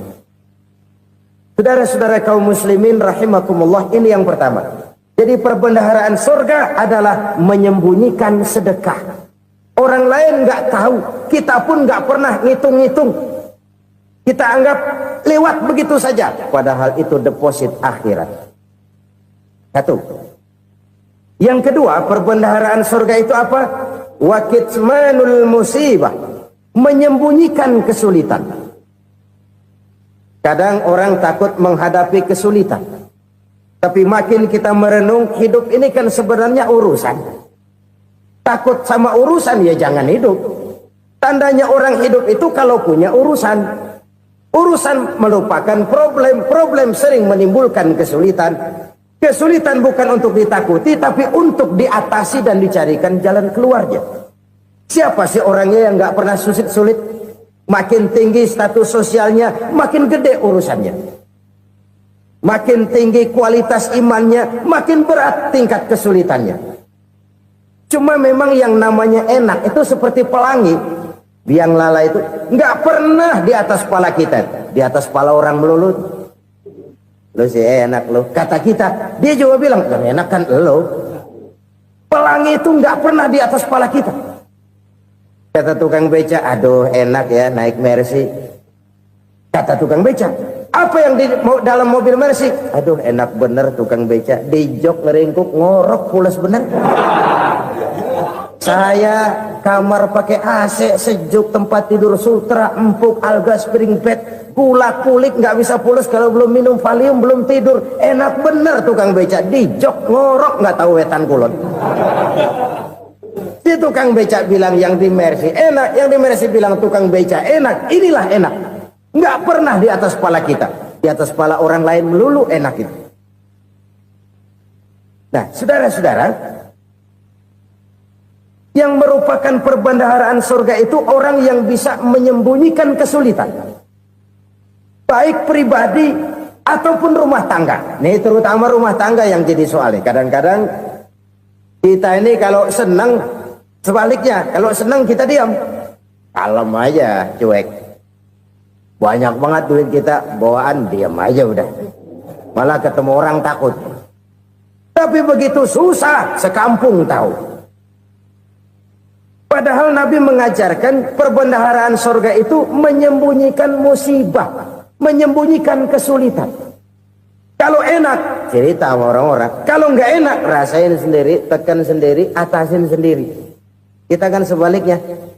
Tenang kita diam, asal lagi susah, paling tidak kita nyari teman buat cerita kesusahan. Siapa orangnya yang nggak pernah susah? Cuma soalnya bagaimana kita mengatasi kesusahan itu sendiri. Begitu juga misalnya kalau orang sudah berumah tangga, itu orang tuanya harus menjadi tempat dia cerita yang enak-enak saja. Yang nggak enak rasain berdua, selesaikan berdua, atasin berdua. Jangan dibalik. Asal senang diam, giliran susah saja. Maknya laporan. Terbalik, bisa menjaga security informasi. Maka nama bayam keluar diam, malah seluitan. Enak amat lo makan daging ayam. Security informasi. Saudara-saudara kaum muslimin rahimakumullah.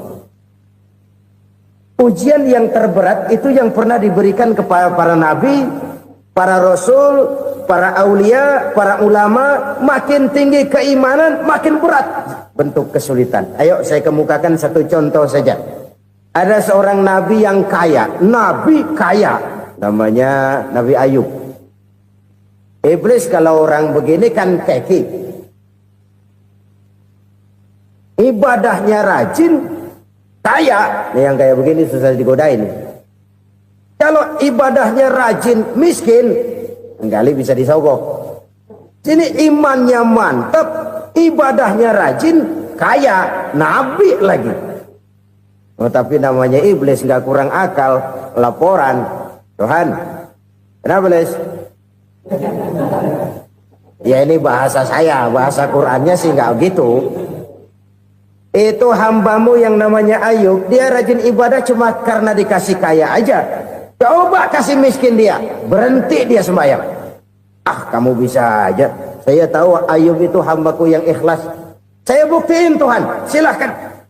Dibuktiin lah, iblis turun ke alamin. Yang mula-mula dia lakukan, dia rusak sawah ladang Nabi Ayub. Dia binasakan binatang ternak Nabi Ayub. Sehingga dalam waktu singkat, jatuhlah Nabi Ayub dari orang paling kaya, jadi orang paling miskin. Beliau masih ibadah di mihrab dalam masjid. Datang iblis. Saudara Ayub, ya. Lagi ngapain? Ibadah. Nyembah Allah, nyembah Allah. Oh, percuma. Kenapa? Tuhan yang ente sembah nih, dia udah bikin miskin ente. Sawah ladang ente hancur lebur, binatang ternak binasa. Sekarang ente jadi orang paling miskin. Ngapain nyembah Tuhan kayak begitu? Tekor. Udah berhenti dah ibadah, berhenti ibadah. Ini iblis sama Tuhan laporannya lain, yang dikerjakan kepada Nabi Ayub juga lain. Benar begitu iblis kata Nabi Ayub? Iya, sawah ladang saya habis, buras. Binatang ternak saya binasa, binasa. Saya miskin, bangpak. Apa jawab Nabi Ayub? Bukan innalillahi, ya ini hebat. Alhamdulillahillazi a'tani wa akhza minni. Segala puji bagi Allah yang telah memberikan harta kepada saya dan sekarang mengambilnya lagi. Alhamdulillah. Allah yang ngasih, Allah yang ambil. Itu mah urusan Allah. Iblis cuman ibadah jalan terus, sujud lagi Nabi Ayub. Iblis seleher gondok banget. Dasar Nabi nggak mempan dia apa-apain. Miskin malah alhamdulillah. Allah yang ngasih, Allah yang ngambil. Jadi kalau kita tidak komit, kita tidak terikat kepada kaya, miskin, senang, susah, apa yang bisa bikin kita susah? Jadikan kekayaan, kemiskinan, jadikan senang, susah sebagai anak buah yang bisa kita atur. Jangan kekayaan ngatur kita, jangan kemiskinan ngatur kita. Kita yang harus mengatur mereka. Senang, susah, kaya, miskin, bahagia, sengsara, jadikan itu anak buah yang bisa kita atur. Kalau sekarang kita kaya, lain saat boleh jadi kita miskin, semiskin-miskinnya. Allah yang ngasih, Allah yang ngambil. Tenaga mana yang bisa menghalangi? Ibadah jalan terus. Iblis makin gondok. Dasar Nabi loh. Akhirnya apa? Nabi Ayub dikerjain, diberikan penyakit. Demikian fatal penyakitnya. Bayangin, udah miskin, sakit. Masya Allah. Miskin, sakit. Sakitnya nggak lama, kira-kira 16 tahun. Istrinya 3, 2 mental minta ceraiin. Ngerawatin laki bengek begini. Senang belum tentu, susah udah pasti nih. Cerai aja, cerai dah. Cerai. Tinggal satu Siti Rahmah yang setia menemani beliau. Sesetia-setianya hati perempuan. Satu saat Siti Rahmah bilang, "Bang, iya, abang kan Nabi, Bang. Lalu, namanya Nabi kan doanya jarang meleset, Bang. Maksud kamu minta kenapa sih sama Tuhan biar abang sembuh baik dah, Bang?" Siti Rahmah, "Iya. Saya sakit berapa tahun sih dah? 16 tahun, Bang. Sebelum ini saya sehat berapa tahun? Ya kira-kira 60 tahun, Bang. Nah, coba ente banding-bandingin, Rahmah. Saya dikasih sehat 60 tahun, dikasih sakit 16 tahun. Sudah nggak sabar mau doa kepada Allah minta sembuh. Saya malu kepada Allah. Diuji dengan yang luar biasa seperti ini, tidak mengganggu stabilitas kehambaannya. Dia tetap menghamba kepada Allah Subhanahu wa ta'ala. Saudara-saudara kaum muslimin rahimakumullah. Kunci menghadapi kesulitan itu apa? Allah jelaskan dalam satu ayat, "Wa basyiris sabirin alladzina iza asabathum musibah qalu inna lillahi wa inna ilaihi raji'un." Gembirakan orang-orang yang sabar. Siapa mereka itu? Yang apabila mendapat musibah mereka kembali kepada keyakinan dasar. Segalanya dari Allah dan segalanya akan kembali kepada Allah. Ini konsepsi dasar dari sikap muslim dalam menghadapi berbagai kesulitan. Segalanya dari Allah, segalanya akan kembali kepada Allah. Kalau ini sudah kondisi dasarnya, maka kita akan lapang menghadapi kenyataan bagaimanapun pahitnya.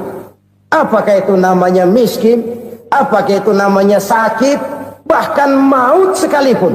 Maut sekalipun. Segalanya dari Allah, segalanya akan kembali kepada Allah. Ini sikap hidup, bukan sekedar ucapan. Kita kadang-kadang menjadikannya sebagai ucapan.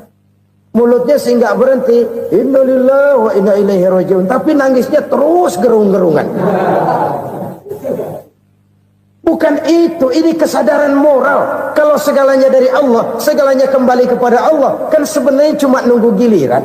Hari ini saya nyembayangin dia, entah hari apa saya disembayangin orang. Hari ini saya antar dia ke kubur, entah hari apa orang nganterin saya ke kubur.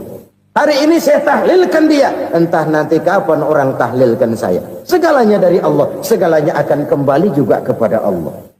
Oleh sebab itu saudara-saudara, kesulitan bukan untuk ditakuti. Kesulitan justru untuk diatasi, dicarikan jalan keluarnya. Dan tidak ada orang yang tidak pernah mendapat kesulitan. Tidak ada.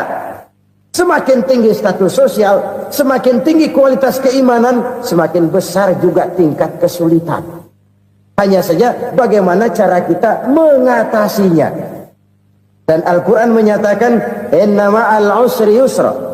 Di balik kesulitan itu pasti ada kemudahan. Roda itu berputar. Karena itu Rasulullah sallallahu alaihi wasallam mengingatkan kepada kita, ta'arraf ila Allah fir raha ya'rifka fis syiddah. Ingatlah kepada Allah di waktu kamu senang, supaya Allah ingat kepada kamu di waktu kamu susah. Kalau waktu senang kita ingat kepada Allah, kita susah, Allah tidak akan meninggalkan kita. Tapi kalau waktu senang kita jauh dari Allah, sujud tidak sempat, dengan masjid jauh, ketika senang kita lupakan Allah. Nanti begitu kita susah, Allah lupakan kita. Dan itu menyakitkan. Oleh karena itu orang-orang tua kita dulu bilang, kalau lagi sehat ingat-ingat lu bakal sakit nanti. Kalau lagi kaya ingat-ingat satu saat kita bakal jatuh miskin. Bahkan kalau lagi muda, ingat-ingat kita bakal tua. Dan yang terpenting, kalau lagi hidup, ingat-ingat kita bakal mati. Saudara kaum muslimin, rahimakumullah. Harta adalah amanat dan akan kita pertanggungjawabkan. Allah melebihkan rizki sebagian kita dari yang lain agar kita saling tolong menolong, bantu membantu. Nabi janjikan, siapa yang meringankan beban saudaranya muslim di dunia, Allah akan meringankan bebannya di akhirat nanti. Sebuah jaminan dari baginda Nabi. Si orang yang kita bantu barangkali tidak bisa membalas, Allah yang akan membalas lewat jalan lain yang tidak pernah kita sangka-sangka. Selalu berusaha menyimpan sesuatu yang bisa membawa manfaat, baik untuk dirinya, untuk anak cucunya, maupun untuk keluarganya, untuk masa kini dan masa depannya. Kadang simpanan itu berbentuk uang, kadang berupa tanah, lain saat berbentuk pabrik, dan lain sebagainya. Sementara masa depan yang paling pasti adalah akhirat. Jika untuk masa depan dunia kita rela memeras keringat, membanting tulang, pergi pagi dan pulang petang, menyimpan uang, menyimpan tanah, menyimpan pabrik, pernahkah kita merenung jika satu saat kiamat datang, kita dibangkitkan dari kubur masing-masing, berdiri di padang mahsyar untuk mempertanggungjawabkan seluruh kegiatan hidup kita di dunia ini, lalu kita akan menuju ke alam akhirat. Sudahkah kita mempunyai simpanan untuk akhirat kita? Pada pertemuan kali ini saya ingin menyampaikan sebuah hadis di mana Rasulullah sallallahu alaihi wasallam bersabda, "Arba'un min kanzil jannah." Simpanan sorga ada 4 macam. Yang pertama, ikhfa'us sadaqah, menyembunyikan sedekah. Saudara-saudara kaum muslimin, sebagaimana yang kita maklum bahwa Allah subhanahu wa ta'ala melebihkan sebagian rezeki dari kita terhadap yang lain. Ada yang kaya, ada yang setengah kaya, ada yang miskin, ada yang setengah miskin, dan selanjutnya. Ada yang gajinya kecil tapi penghasilannya gede. Ada yang penghasilannya gede tapi nggak punya gaji. Ada juga yang memang gajinya gede dan penghasilannya gede. Kelebihan rezeki merupakan sunnatullah dan tidak harus membuat kita merasa lebih dari yang lain. Bahkan sebaliknya, kelebihan itu harus membuat kita ringan tangan untuk menolong mereka yang memang memerlukan pertolongan.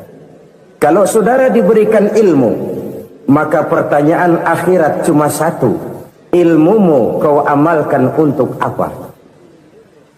Kalau saudara diberikan umur yang panjang, pengadilan akhirat juga bertanya satu: umurmu kau habiskan di mana? Tapi kalau saudara diberikan harta, pengadilan akhirat akan bertanya 2: hartamu kau dapat dari mana? Kau belanjakan kemana? Dari mananya ditanya dan kemananya juga ditanya. Oleh karena kita akan dimintakan pertanggungan jawab, maka amanah yang bernama harta ini harus kita gunakan dengan sebaik-baiknya. Ada penggunaan yang merupakan kewajiban, itu zakat namanya. Ada penggunaan yang sewaktu-waktu, itu infak namanya. Ada yang lebih sewaktu-waktu lagi, dan itu sedekah namanya. Zakat dia terikat oleh haul dan nisab, oleh putaran batas waktu dan ukuran dari harta itu sendiri. Sedangkan infak terikat oleh situasi dan kondisi perekonomian seseorang. Sedangkan sedekah tidak terikat dengan apapun. Dalam kondisi seperti apapun kita bisa melakukan sedekah dengan yang terkecil sekalipun. Sampai-sampai Rasulullah sallallahu alaihi wasallam mengajarkan, la tahkiranna minal ma'rufi syai'an walau an talqa akhaka biwajhin talik. Atau ada hadis, tabassumuka fi wajhi akhika laka sadaqah. senyumanmu kepada temanmu adalah sedekah. Jadi untuk melakukan sedekah tidak harus dalam berbentuk uang. Dengan ilmu kita bisa sedekah, dengan tenaga kita bisa bersedekah, dengan pikiran kita bisa bersedekah, bahkan senyum kepada teman itu pun sedekah. Jadi kalau sedekah dengan uang memang belum punya uang, nyengir aja banyakin. Itu asal pada tempatnya, jangan lalu ketemu tiang listrik cengengesan. Tentu tidak pada tempatnya dan tidak wajar. Nah, sedekah yang paling dicintai Allah adalah sedekah yang disembunyikan. Artinya jauh dari sifat riya. Kan kadang-kadang ada orang sedekah itu disebutkan namanya, apa tidak bagus? Kalau memang niatnya ikhlas, ya bagus-bagus saja. Untuk memberikan sugesti kepada yang lain. Di Fulan bin Fulan nyumbang sekian, diumumkan. Boleh kalau niatnya untuk memberikan rangsangan kepada yang lain supaya dia menyumbang lebih besar dari orang tadi. Tapi kalau itu mendatangkan riya, maka sedekah yang paling dicintai Allah adalah sedekah yang disembunyikan. Tangan kiri saja tidak tahu apa yang diberikan oleh tangan kanan. Sedekah yang dilakukan dengan ikhlas akan merupakan perbendaharaan surga, tersembunyi dari pandangan orang lain, tidak seorang pun tahu. Karena memang sikap yang baik adalah melupakan kebaikan dan mengingat kesalahan. Itu salah satu ciri orang bahagia. Orang yang selalu mengingat kesalahannya dan berusaha melupakan segala kebaikannya. Kalau dia akan ada kebaikan, dia tidak bisa ikut, dia merasa rugi karena dia merasa belum pernah berbuat baik. Tapi kalau akan melakukan kesalahan baru, dia ingat kesalahan yang sudah-sudah, sehingga terhalang baginya untuk melakukan satu kesalahan baru. Demikianlah saudara-saudara, bahwa Allah melebihkan rizki sebagian kita dari yang lain, agar terjadi tolong-menolong dalam kehidupan ini. Jadi kesenjangan yang nature, kesenjangan yang alami, itu sunnatullah. Ada yang kaya, ada yang miskin, ada yang kelas menengah. Nah, kenapa lalu sekarang kita berusaha mengentaskan kemiskinan? Oleh karena adanya kesenjangan struktural. Kalau yang kaya bisa semakin kaya, kenapa yang miskin tidak bisa naik jadi ikut sedikit kaya? Sebab pada dasarnya Islam adalah agama yang sejak turunnya sudah berupaya memerangi kemiskinan.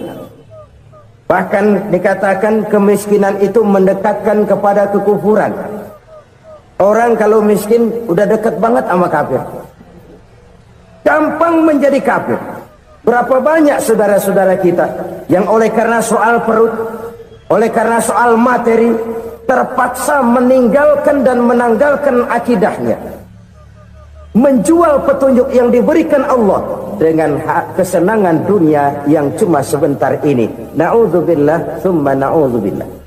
Jadi makin kita sembunyikan satu sedekah, semakin banyak perbendaharaan kita di surga.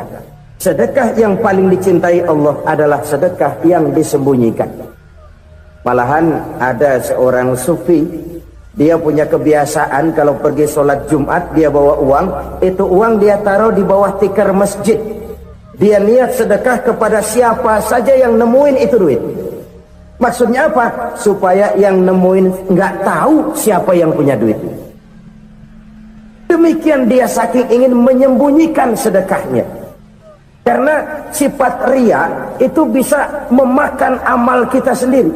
Riya itu termasuk menyebut-nyebut kebaikan kita. Orang yang suka nepuk dada, sedikit-sedikit ngitungnya kalau nggak gua. Tuh kalau nggak gua tuh yang belas itu kalau nggak gua. Iya kalau nggak lu kenapa emang? Orang yang suka menepuk jasa, tuh biasanya memang begitu saudara-saudara. Kalau perang lagi berkecamuk, orang nggak sempat ngaku jadi pahlawan. Tapi begitu perang selesai, yang kagak kenal bedil ngaku pahlawan, mas. Itu sesuatu yang biasa. Oleh karenanya, orang-orang yang ikhlas dalam bersedekah, disembunyikannya sedekah itu, Allah cinta betul. Malahan ada hadis memberikan jaminan, inna sedaqatal mar'il muslimi tazidu fil umri wa tadfa'u mitatas su'i. Sesungguhnya sedekahnya seorang mukmin tazidu fil umri, bisa menambah umur panjang. Wa tadfa'u mitata su'i, dan menyelamatkan manusia dari mati secara su'ul khatimah. Jadi siapa yang kepengen panjang umur, banyaklah sedekah. Yang bosan hidup, pelit terus. Sedekah menambah panjang umur dan menyelamatkan manusia dari mati secara su'ul khatimah. Pak, katanya umur itu nggak bisa ditambah, nggak bisa dikurangin. Kapan? Kalau ajal sudah datang. Fa idza jaa ajaluhum la yastakhiruna sa'atan wa la yastaqdimun. Kalau ajal datang tidak bisa dimajukan, tidak bisa dimundurkan. Itu kalau ajal sudah datang. Tidak bisa lagi umur ditambah dikurangi, sudah datang. Tapi kalau belum datang, itu kan haknya Allah. Mau ditambah, mau dikurangi, hak prerogatif Allah. Sebagai pencipta manusia, Allah maha kuasa dan maha mampu. Sedekah ini menambah panjang umur dan menyelamatkan manusia dari mati secara su'ul khatimah. Itu orang mati kan sama ya, kondisinya mati, nggak nafas. Tapi hakikat mati kan lain-lain. Ada yang mati itu husnul khatimah, baik akhirnya. Misalnya lagi ngaji mati, lagi sholat mati, lagi sedekah mati. Ini yang dinamakan dengan husnul khatimah, baik di akhirnya. Sebaliknya ada yang su'ul khatimah, jelek di akhirnya. Ini yang jadi catatan akhir. Lagi nyekek botol, mampus. Lagi banting kartu, modar. Su'ul khatimah, jelek pada akhirnya. Sedekah menyelamatkan manusia dari mati secara su'ul khatimah. Dan kita semua kepengen mendapat husnul khatimah, jauh dari su'ul khatimah. Oleh sebab itu yang bisa menyelamatkan kita dari penyakit itu antara lain adalah sedekah yang disembunyikan, yang dikerjakan dengan ikhlas karena Allah. Tidak karena kepengen dipuji orang, tidak karena ingin dikatakan orang pemurah, sebab orang dermawan itu orang yang memberi tanpa harus diminta. Kalau masih harus diminta, ya belum dermawan namanya, masih harus diminta. Kalau nggak diminta ya tulus, lolos, polos. Saudara-saudara kaum muslimin rahimakumullah, harta adalah amanat dan akan kita pertanggungjawabkan. Allah melebihkan rizki sebagian kita dari yang lain agar kita saling tolong menolong, bantu membantu. Nabi janjikan, siapa yang meringankan beban saudaranya muslim di dunia, Allah akan meringankan bebannya di akhirat nanti. Sebuah jaminan dari baginda Nabi. Si orang yang kita bantu barangkali tidak bisa membalas, Allah yang akan membalas lewat jalan lain yang tidak pernah kita sangka-sangka. Ada orang tanya, Pak, ini ada orang nyumbang masjid sambil marah-marah, bagaimana? Saya bilang sumbangannya aja ambil, marahnya jangan. Marahnya jangan diambil, itu urusan dia. Saudara-saudara kaum muslimin rahimakumullah, umat Islam ini kan umat yang punya potensi besar. Kadang kita merenung, kenapa kadang-kadang pembangunan masjid kok lambat sekali? Kalau hotel hari ini peletakan pertama, bulan depan peresmian. Supermarket hari ini peletakan batu pertama, minggu depan peresmian. Tapi kalau sudah yang namanya masjid, kadang-kadang peletakan batu pertama sekaligus jadi batu terakhir.